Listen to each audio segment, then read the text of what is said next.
So today we're going to take a look at a scenario where civilization starts over. We're now on episode 60 of the series, and in the last episode we saw World War III just continue on as the first part of it. It was shown in the last episode, episode 59, and we saw some fighting over here in North America, South America, Africa, Oceania, Asia, Europe. One thing of my World Wars is that I actually include all the continents, so that's a neat little detail I thought I'd show. But yeah, there's some fighting over here, China, and like in the Horn of Africa, a lot of stuff is going on. Yeah, let's just start. Woohoo. So first off, we're gonna start over here in Arabia. As they finally managed to capture this major city and are now making their way to this major city and the coastline of the UAE in real life. And I don't know why there's a random dot in the middle of the navy, but just ignore that. Yeah? But then Arabia manages to fully cut off of this area of the Turkish Union, and there's like this is like a massive force over here. Here. If the Turkish Union loses this, Arabia could get to like here to this major city, and that would be really bad for the Turkish Union. Go figure. But I'm trying to commentate here. So the Turkish Union does send some people over here to try and help, but ultimately in this one I might or send people to planes, but most of them are getting shot down, and yeah, it's not really going so good for the Turkish Union here. And eventually the commander of this group of this group of soldiers, yeah, that's the word I was looking for. Well, basically, they decided to make the decision to surrender these forces. Yes, and the Turkish Union is like, oh no, because now Arabia is able to continue to win and very large battles against the Turkish Union with the massive force surrendering over here. And now with them being able to capture this major city, Qatar is pretty isolated, but it's still a major holdout of the Turkish Union. And Arabia's forces are starting to stretch up very thin, so they realize that and are like, oh, we probably shouldn't do that. And so all the fronts stops around there. But bad news for the Turkish Union and elsewhere. Because Arabia has fully captured all of Yemen. And with the Turkish Union losing Yemen, it means that Arabia can now steal these nukes. And I'm too lazy to update the nuclear number, so I'll just move the 2 over there. So you understand that these nukes are not Arabia's, but they stole them. Okay? You understand? Good. By the way, again, if you're wondering why Arabia isn't just going through here, it's because who actually wants to fight through the desert? Like, let's be real here. Nobody wants to fight through the deserts.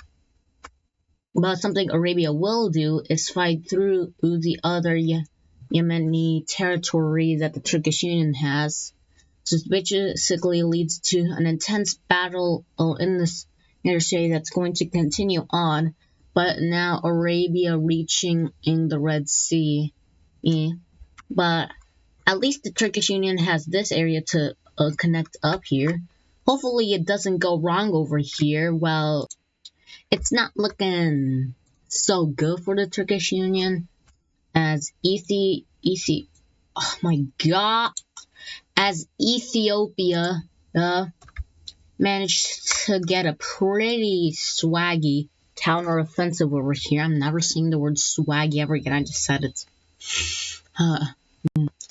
And this is like a miracle happening for Ethiopians. Well, it's not exactly a miracle. You want to know why?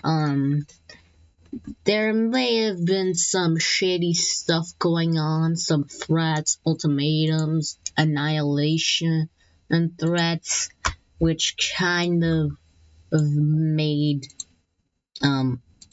this happened.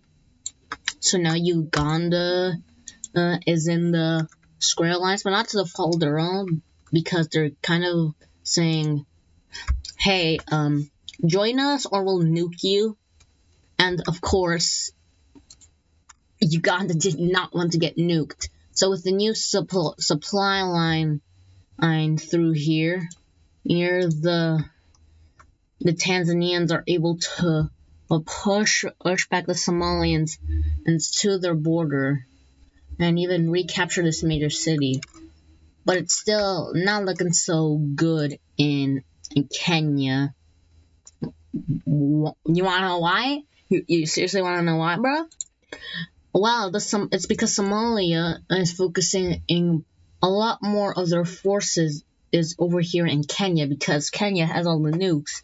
So they want to basically disarm the threat as soon as possible. So, which basically just leaves Somalia to push into the river, but not being able to push back in because Kenya has a really good holdout over here. It's kind of impressive, actually. But Somalia has taken like almost all of Kenya, and so Kenya is now going to use their last resort. They're not gonna use their nukes because that would inherit a response from Somalia, and then World War III would go nuclear. And I don't think Kenya wants to end the world. So you want to know what their last resort is? Well, I'll give you a clue. Basically, this goes bye-bye. Don't get it yet? Well, Kenya is basically going to reunite with Tanzania, now giving them a lot of their old land back and a big boost in strength, as they can use a lot of the assets of Tanzania more effectively. So with that, Kenya is able to push back the Somalians to this river. Over in the north, there's still a good holdout. All over here in Ethiopia, after a long while, they're finally able to fully push out the Somalians out of their country, which is good for them, obviously. But now it's going to get even worse for the Somalians, as now the Ethiopians are invading into them. And so now there's a fully united force over here. So this front has taken a massive turnaround. Well, at least in the southern part of this front, because the Turkish Union is still just Watson on in here into Ethiopia without a literal care in the world, because now they capture this major city and then work on capturing these two other ones. And yeah, it's safe to say that the front is going as well for the Africans over here in the north, because Ethiopia is getting wrecked by the Turkish Union. Well, go figure, they're the strongest country in the world. And now Spearhead is starting to form into their capital. So that's not good. But now let's move on from here and to Asia. Let's check off on the front with China. Well, basically what's been going on here is that China has now started an offensive into India. Well, this is Bangladesh's side of the union, but Bangladesh doesn't get much rep in this union anymore, and they're kind of a bit salty about that, but that's probably nothing to note about, because as China is kicking butt over here, that's what should matter. As they push in a lot of their forces over here and capture this major city and follow along the river, you're starting an offensive into Vietnam over here. You're now leaving another Vietnamese exclave and cutting off India from this entire area. That's not good. And it's still not looking good at all for Vietnam. As China is still destroying them in the naval field. Oh, and they managed to make their way over to Hainan, and with getting to the island, they are able to start an offensive into the island, swiftly capturing it, and then capturing the entire island. And with that, Vietnam loses grip of this territory over here. And now China continues to annihilate Vietnam in the naval field, with being able to meet up with their offensive over here, and just, I mean, you gotta feel bad for Vietnam at this point. They're getting completely annihilated by China. Like, Jesus Christ.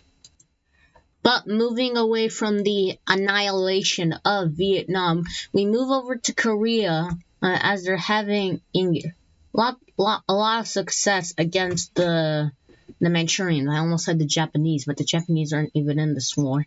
And the Manchurians managed to lose this major city to Korea, and Korea just kind of does that.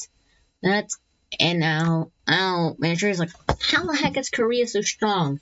And the actual explanation is that nobody's funding them. They're just that locked in. And Korea has built up a lot of their military after the second East Asian crisis, or third or fourth. I don't know, there's been some. The point I'm trying to make is that Korea had a lot of blood on their mind. And so now they're going to fully kick out Manchuria from their country. And now they are going to push into Manchuria, into the lands that they used to own. And some Koreans welcome them and some Koreans don't. And that's how you can tell. Some people like the government and some people don't. Well, go figure. Korea is really locking in here, to the point where even in China is impressed with this. They're like, wow, good job, Korea. Even though you're on the wrong side, I'd appreciate if you switch, but you're probably not gonna, but it was worth a shot. But sticking in the area, Mongolia is going to push out their defensive line and form an encirclement over here. And strangely enough, there were no people here. And I don't mean people living there. Of course there are people living there, but they don't seem in the military. So they're like, where is China's military? And so they go deeper into China, and eventually, after making it to this river, they're just met with a wall of Chinese troops. Oops, and by wall, I mean a massive wall over here. You're completely containing this area. And now how the old Chinese country that was once here, it always felt like Mongolia was a bit of an aggressor. So they made this giant wall just in case of an invasion. Lucky for them, that's happening, but under old China. And so, the Mongolian might is just kind of contained over here, and a lot of their army is getting killed to a point where Mongolia's like, oh dear God, oh my God, we can't lose this many men in the front like this. Can you stop, please? And it's just a full-on massacre over here. And this is known as the Great Wall of China. The Great Wall to stop the Mongolian offenses. Wait a second, where have I heard that before? While focusing on Tibet, Tibet is going to try to advance and a little further into China. But China just outclasses them completely. Tibet is one of the countries that may look strong, but in actuality aren't very strong at all. And so now they're getting completely like annihilated by China. Like they're completely getting destroyed over here. And sometimes they even get fully pushed back to the border. And it's just like, what have you been doing with your military, bro? And yeah, this is just a big embarrassing loss for Tibet. Well, to them it is, but to outside world it's not. It doesn't really matter, as embarrassing feats aren't what matter in a war. In the battle of war, the only thing that matters is winning. So yeah, but now we're going to move over here to a much less interesting front. I was almost gonna say interesting front, but I don't think I know what defines a more interesting front than another.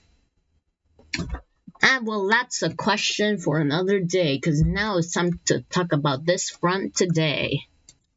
So with Mongolia having to deal with the massacre going on over here they haven't been able to supply the blue former communist union state as much, which basically it leaves the Balkash country to be able to push back at these guys beyond this river that I should know the name of, but I don't actually. I don't need to know it because it's not going to be that relevant. But this country is not looking so hot right now. Well, they are a blue color, so they won't be hot. Why am I talking about the colors and if they're cold or hot? What has happened to me? But down over here with the front with Kyrgyzstan, and while Cash is going to focus more their forces more over here, because they're looking to do something. And what is that thing, you may be asking? Well, it's actually not to get the capital. Well, it's actually to have Turkmenistan get their butt off the Gaiman chair. Actually, off the Persia chair. I actually like that one better. Well, basically, it to help out with the front against Kyrgyzstan and push in against this river and help out how to defeat Kyrgyzstan. And they're also going to try to invade India. They haven't before because they figured, well, it's not worth a shot, but with more hope in this war, they're kind of hoping to be able to, and then a bunch of Indian forces arise when they capture this major city, and yeah, it's just there's no point to keep going over there. And eventually, these two fronts are finally able to like meet. Cain and Abel. Haha, funny joke. No, it's not. Get off your butt, Chilean. Nobody's going to laugh at you making jokes from the Bible. Also, get on your butt. No, get off your butt. And what am I doing with my life? I'm merely making colors on the screen with blobby nations on a map fighting against other blobby nations on a world map. What am I doing? How did I come to this? How? Well, moving on from my existential crisis in Central Asia, Crimea is in a bit of trouble because the Belarusian areas of their country right now are being heavily used for their resources in this war. And the locals there, who already don't feel represented in the country, really do not like that. And when they start pulling even more resources from the cities around them, the people here have had enough and are going to break. Well, not really break away, more more so rebel from their weird country. And look who it is. Yeah, remember that gold country that got bullied so much when they first came out of in the peace treaty of World War One? Yeah, they're back and they want revenge. And as they invade into Crimean territory and consolidate their rebellion into one, and Crimea's like, man, I should not have taken that much resources from here, and I should not have sent almost all of my army to go fight in areas that aren't in my country.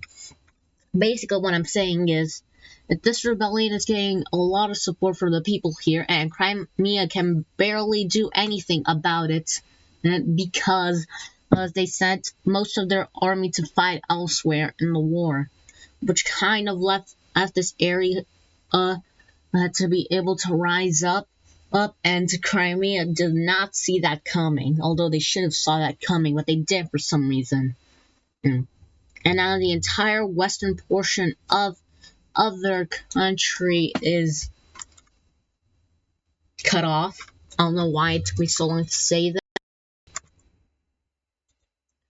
So Crimea is going to ask Poland to occupy this area for them, and Poland is like, "You really want me to invade you?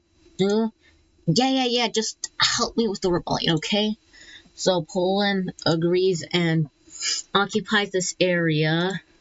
But this rebellion is so popular that it starts to spread into the areas that Poland is occupying, and Poland is like, "Oh my, how badly did you treat these guys?" Crimea's like, "But that's not important. Just help me." Poland can only do so much because, my God, these guys are powerful.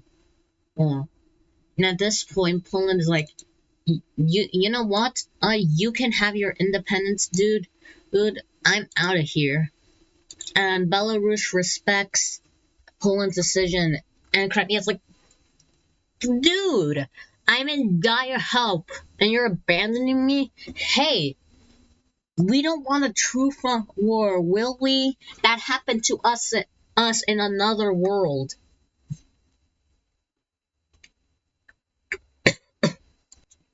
Meanwhile, over here, the SFU is taking L's and even more L's because now they're even getting pushed back by their counterpart over here. And oh, sorry, I just burped. I hope it did get heard through mic.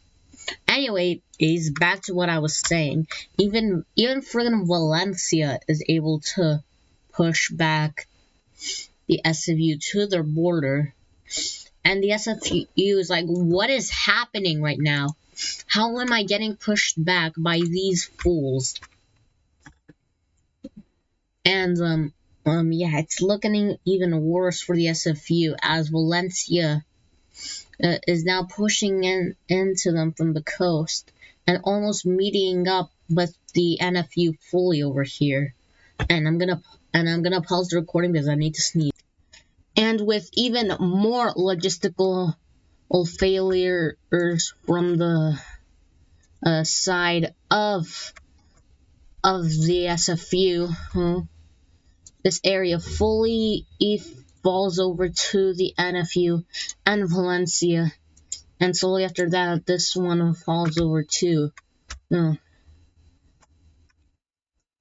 And worst of all, Poland and Slovenia figure out what's going on in Germany. And I'll show you the answer in 3, 2, 1, and yup, Italy and Baden-Württemberg were part of the Square Alliance the entire time. And immediately, when the Turkish Union finds this out, they are going to immediately kick out Baden-Württemberg and Italy from their economic alliance, which makes sense. But Wow. Oh, this is just a crazy shock to the world, as they thought Italy was a pretty peaceful country and wouldn't go behind their allies' backs and do this. And immediately when they find this out, Italy is immediately going to a lot of their forces over here, and Slovenia gets absolutely wrecked. And bad news for all you Slovenia fans, because Italy is just going to continue to wreck them into into original territory. Yeah, yeah. And yeah, it's just bad news for Slovenia. The world is still processing Italy's betrayal. Not long after that, another country is going to make their debut into the Square Alliance. Who is that country, you may be asking, dear viewer? Well, the country joining the Square Alliance is none other than Croatia. Yup, that's right. Croatia also joins the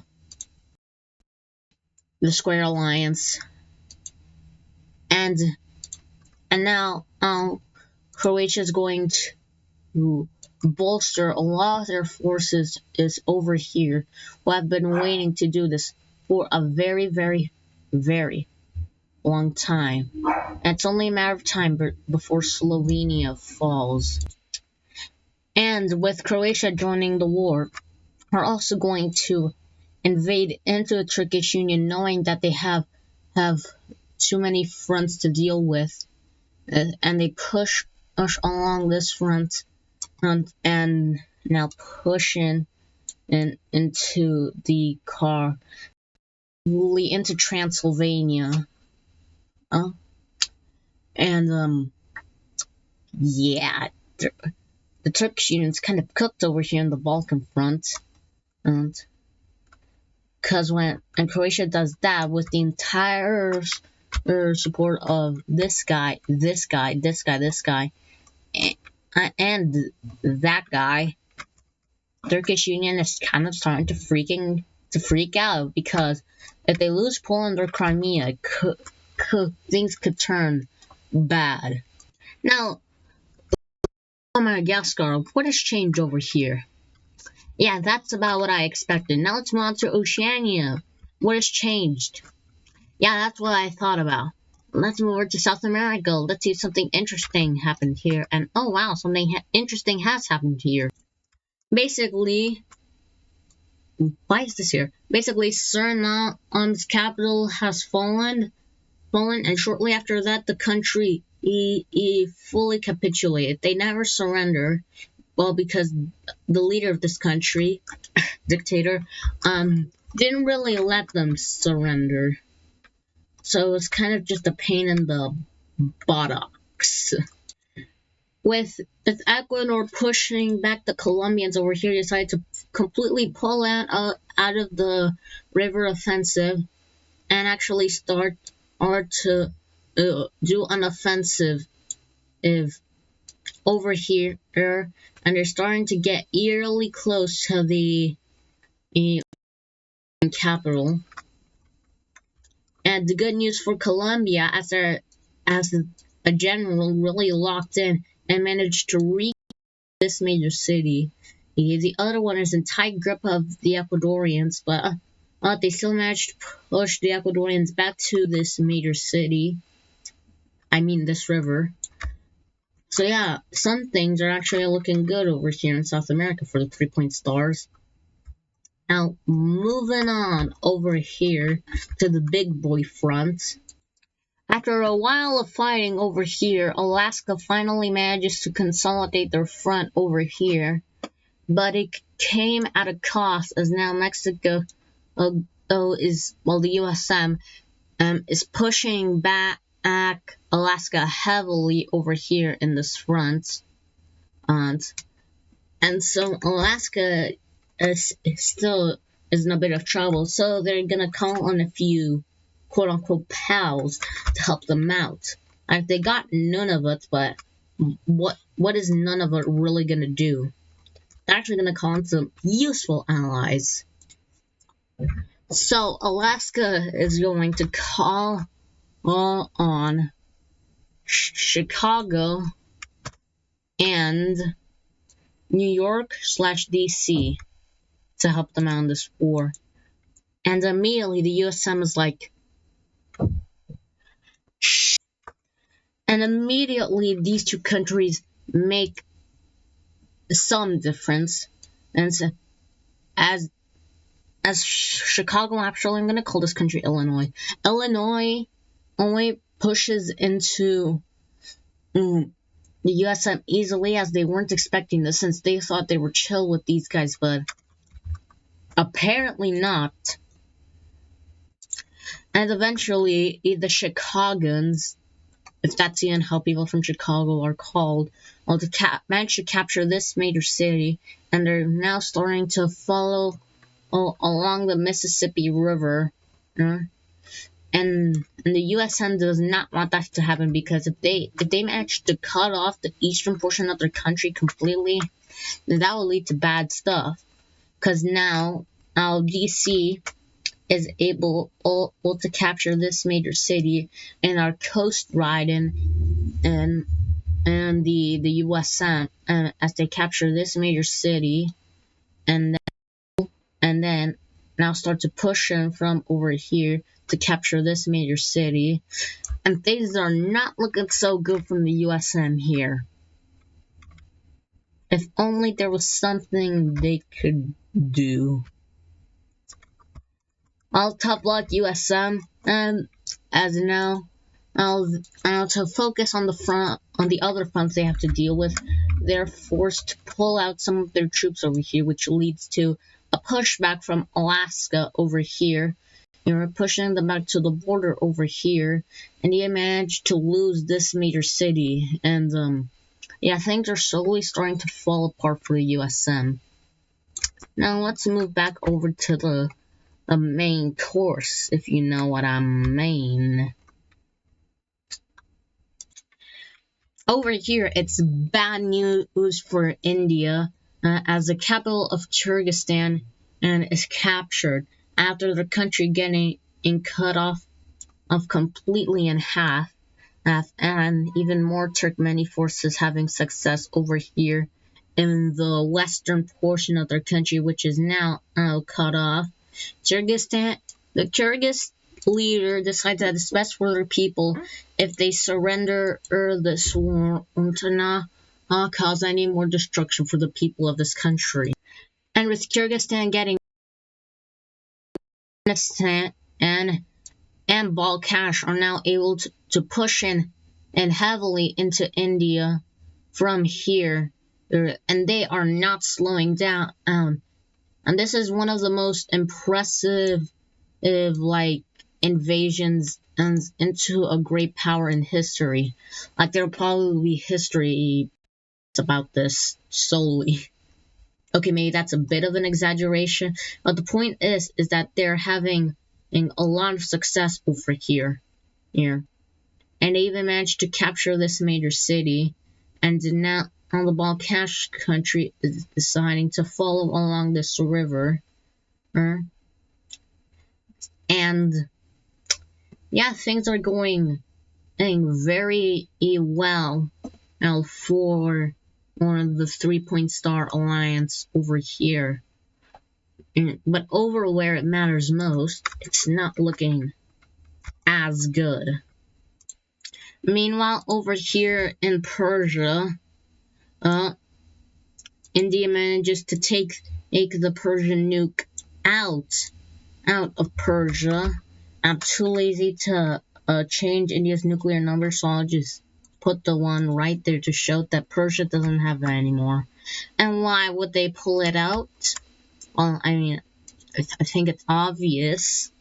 But maybe you don't get it somehow.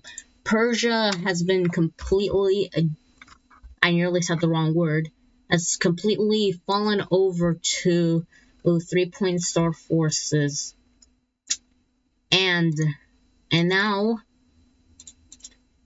this used Persia is used as a good base of operations and for all of the 3-point stars, as they're making some really good gains over here. So good, in fact, that they decide to get a bit greedy and decide to solely follow this river. Don't ask me why they did this. They just thought it was a good idea. And the plan is to meet up over here, and they actually managed to do that, and just like,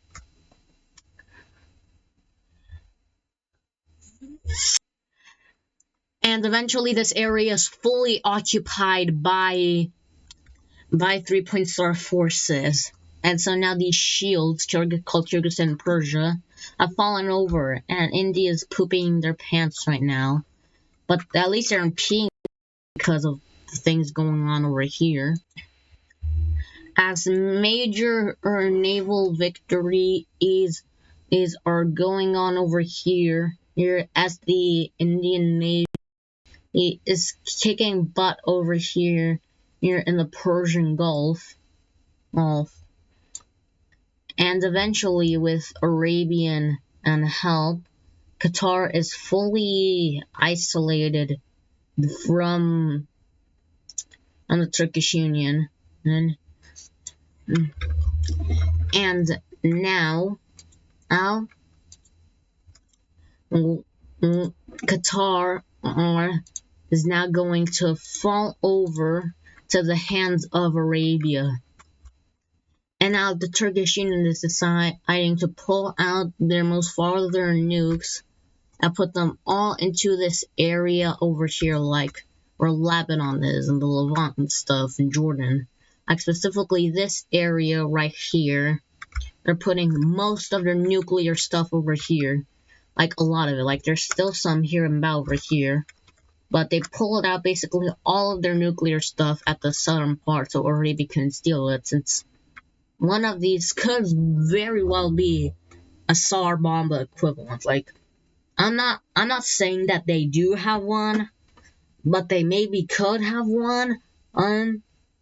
But who knows? Who knows? Because now Arabia,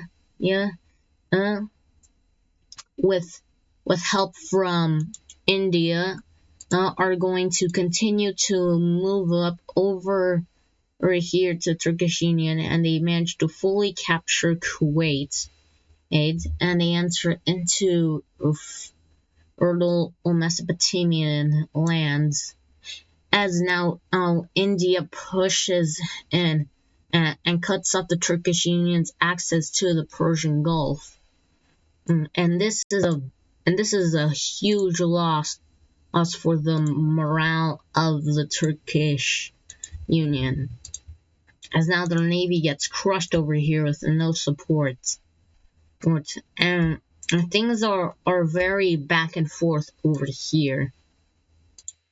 Meanwhile, over here in Central Asia, a country who has been wronged by Square Alliance members in the past is finally going to step down, put their foot down, and do something about the carnage going on here, and help out the 3-point stars.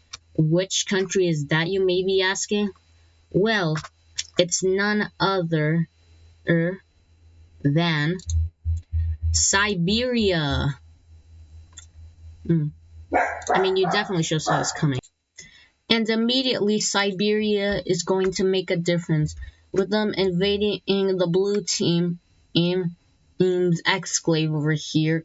Well, it's not really an exclave. I call it an exclave because of this river, but it's not really an exclave. It is connected. But they do quickly invade into territories they used to own, which in that regard are the people there welcome a Siberian army, if there is anyone there, and immediately they capture this major city and start trying to consolidate their future front into one, with capturing even more major cities in areas they used to own. and are now going to focus on forming a spearhead to the capital city. Yeah. And now they're going to focus on reclaiming all of Lake Baikal and pushing heavily into Mongolia, because it isn't really that much bad blood with the blue team, but Mongolia, their hatred for them skyrocketed after they invaded them. And this is well deserved. And so now Mongolia, with the massacre going on in China is freaking out because the Siberians are stronger than expected, and now they're getting eerily close to the capital. Not really, but they're freaking out. And that's where I'll leave off World War III, but not the video, because there's still two events I want to talk about. First off is the Manchurian Civil War, and this one is going to be short and sweet, as now the terrorists decide to push back the Japanese more, and they capture this major city from the old government. And while the old government tries to recapture the capital, but it's no, as the terrorists and now the Japanese slowly start just sandwiching in the old government. And eventually, all hope is lost for the old government, as eventually a 50-50 split of the old government is in action, and now leaving only two sides in the Manchurian Civil War. How will this end? Find out the next episode. What was that? Well, anyway, the last event of this video is about Morocco, as they are going to do Morocco things and reinvade this blue team, aka Algeria, that they already invaded, but might as well invade them again now that the treaty has expired, as they now start to invade the important areas of Algeria, and when they start to fully capture this major city, Algeria does try to fight back, since they still have their core territory, but ultimately it's not gonna, as that major city falls, and their capital is next on the chopping block. And they aren't going to invade this because desert, but now they're going to form a spearhead and capture this major city. And now the capital is completely surrounded. And Algeria does try to make an effort to liberate it, but it's all in vain, as eventually, after it gets sieged, it falls. And soon after, their country slowly starts to fall as well. And then Morocco's friend over here in the Saharan country, he is going to invade this team, well, Algeria, because these guys are experienced in fighting in the desert. But by the time that they got all of that, all of Algeria has fallen. So let's take a look at this peace treaty. And in this peace treaty, Morocco gets, that's almost all of Algeria, and the Saharan country gets this one province that was the one that they invaded, as it's kind of a reward for them deciding to participate in this war that Morocco intended to be just them and fully annexed it, but they decided to be nice this time around. Man, this Morocco country is a really nice country. Hopefully they aren't doing anything bad to their people. Nothing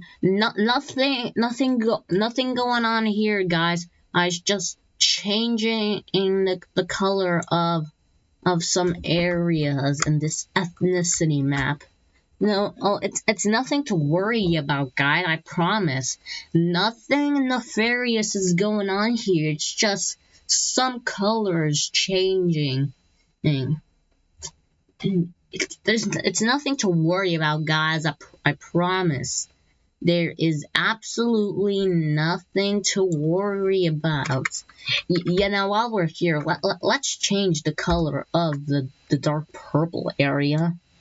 Because, well, the Moroccans just still aren't feeling the dark purple down here, to be honest. And so, they decided they're just gonna change it yet. Nothing bad is going on here, guys. I insist. And it's telling you that nothing nefarious is going on.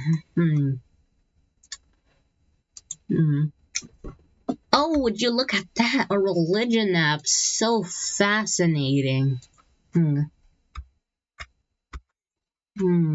Moroccans just aren't feeling the light red, so they are just going to, do themselves a favor and just remove the light red from these areas, and the light red from this area, and now we're in Algeria anyway, so we might as well just keep going. I mean, would it really hurt to just spread if you really think about it? Like, who are we hurting in the end? Nothing nefarious is going on here. Morocco just wants to change the color of some areas in the ethnicity and in the religion layer. Nothing is going on, guys. Promise. Now, this is the end for episode 60. Bye bye.